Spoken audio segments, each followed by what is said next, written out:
فيه ظلمات ورعد وبرق يجعلون أصابعهم في آذانهم من الصواعق حذر الموت والله محيط بالكافرين يكاد البرق يخطف أبصارهم كلما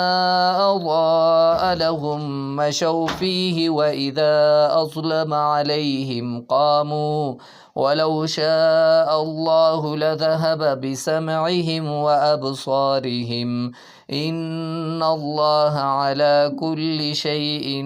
قدير يا أيها الناس اعبدوا ربكم الذي خلقكم والذين من قبلكم لعلكم تتقون الذي جعل لكم الأرض فراشا